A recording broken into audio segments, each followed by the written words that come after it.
Good morning, class. Sun's up, so we should probably make some art.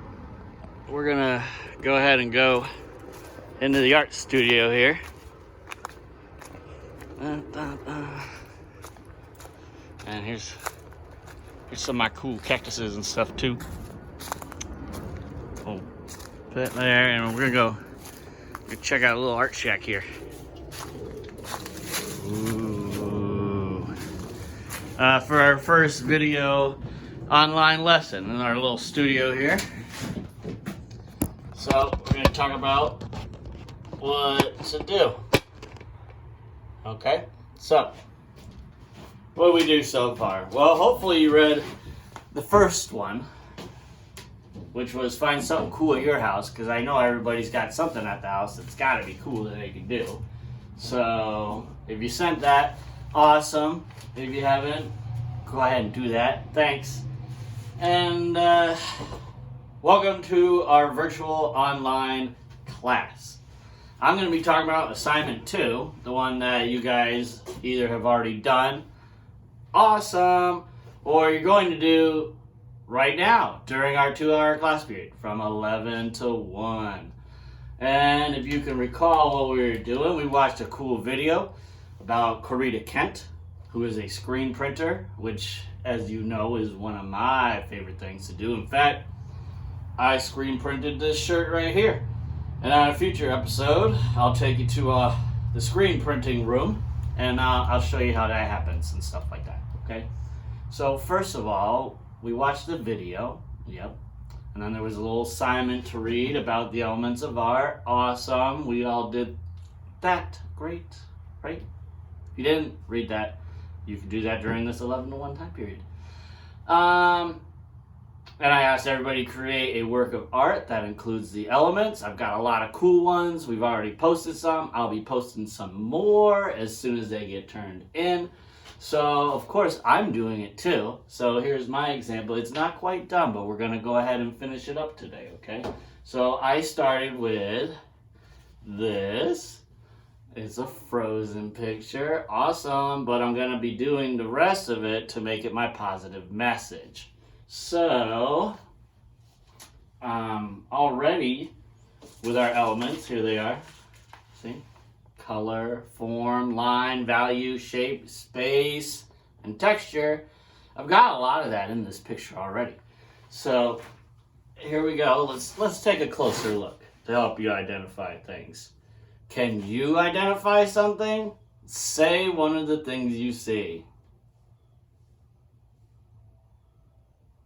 See, it's like one of your cool interactive TV shows. Did you all say something? No? Okay, well, go ahead and do it. It's fine. So, let's take a look. Well, color is pretty obvious. I use color to make it, right? But is that what we really mean when we say color? No. Artists will create things with color, but then, you know, there'll be like a purpose with it. Can anybody see what the purpose is? Anyone? Okay, well, I use a certain sets of colors, right? I didn't go all crazy. I didn't use every single color and say, hey, look, there's color on it. No. I picked some blue and some green, you know, colors that are right next to each other on the color wheel. And then I've created most of the color with that. So it has like this like icy kind of feel because it's my Frozen thing, see? So really I just use blue, green, and white for this whole thing. But because I used value, which was adding white to some of the blue, adding white to some of the green, you create different types of greens and blues, and that's my value. And value really makes things show up quite a bit. In fact, it made it pretty nice for the back there.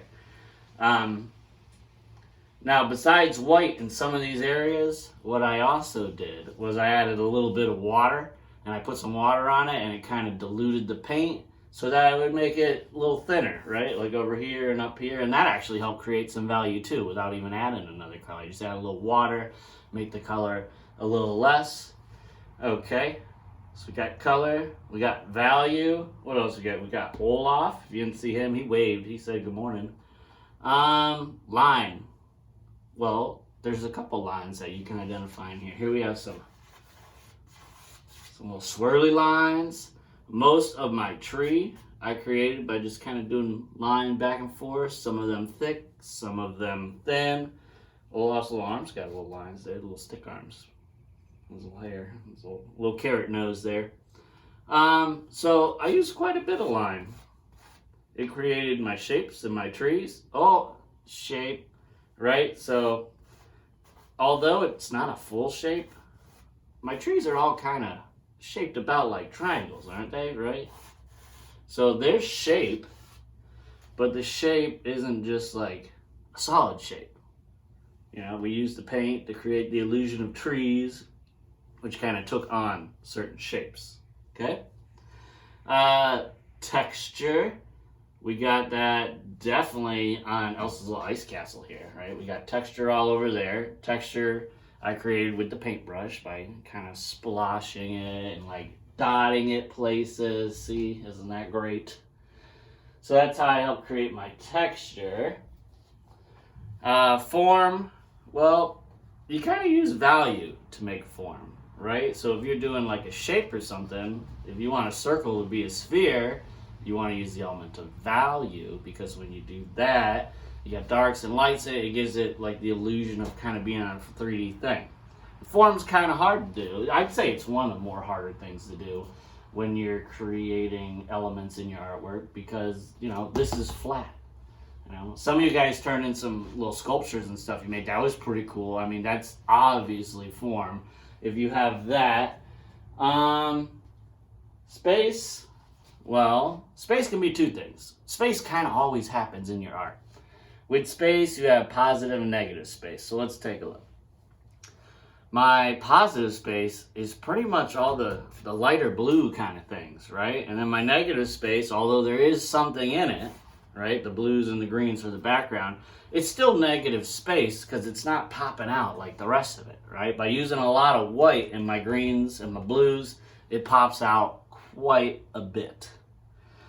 But there's also what you can do is to create the illusion of space, right? We know Elsa's little castle up here, it's big, right? She can't fit in that. Look how small it is in my picture. But by having it like really far back, right, it kind of makes it look like, you know, space as in distance space. So there's that as well. So besides positive and negative, you have the space that's like far away or closer, right? We call it the background.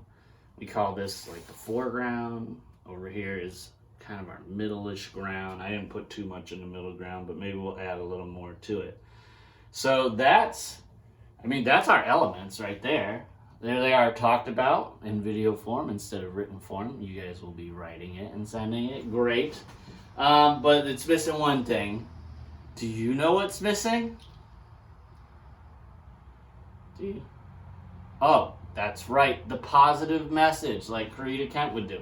She would put very happy kind of messages on our artwork to kind of cheer people up. And in times like right now, we could all probably use a little cheering up. So I've got just some stuff from the mail that, of course, I let sit in the garage for a few days because people have touched it and we're trying to stay safe. And I got some paint.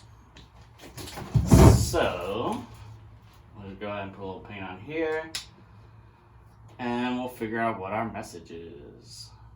So, what's a good message? Well, I kind of had an idea. But where am I gonna put it? I already got so many cool things going on here. What to do? Let's see. I'm gonna need my little tree here too. That way I can put it up and you can still see what's going on. I'm gonna put that back here too. Is that gonna work? No. I'm gonna need a little more. Nope. I bet this works. Yeah, kinda. I don't know if you can see it as well. Let me just readjust here. Yeah, okay, it looks like it's working. So, positive message. Well, let's go with a kind of a message from the movie. Alright? And when you paint, you know, you don't put a ton of paint onto the brush. I always start with just a little bit. Okay, so still trying to... Let's just go ahead and stick up here.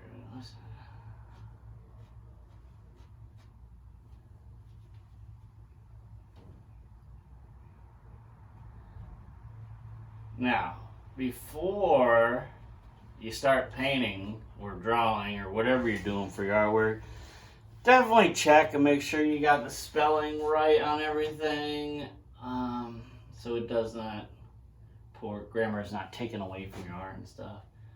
And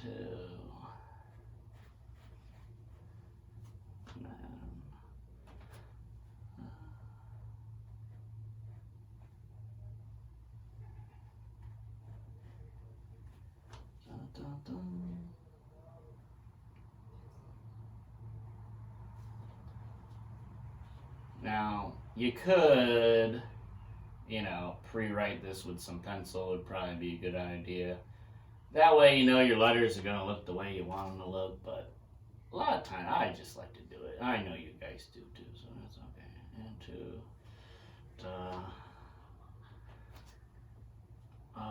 let's see, where do I want it? Do I want it here? I don't want to mess up my little swirly down there, so let's just do it.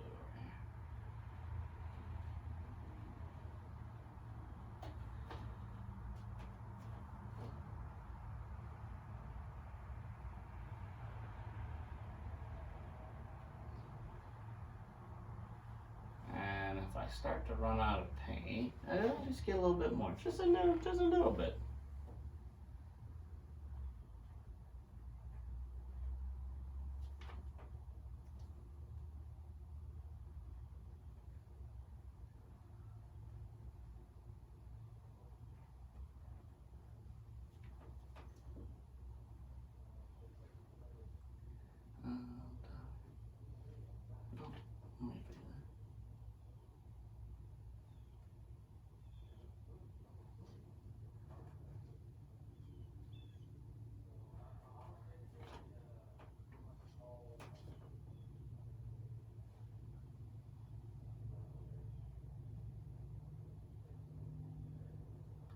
Alright, so I went with the classic saying in the movie, Into the Unknown.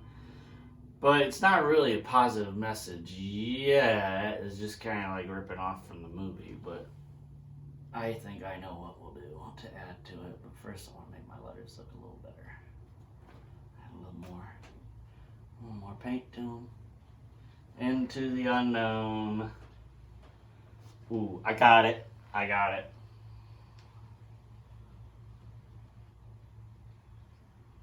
So a little thingy there.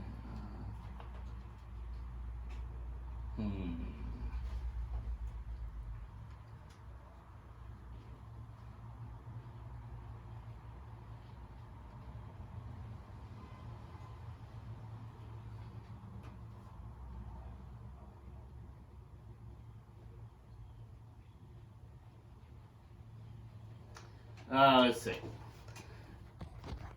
So let's do a little zoom on here. Into the Unknown 2. No, that's not what we're going to do. I'm just going to go on my phone real quick and double check.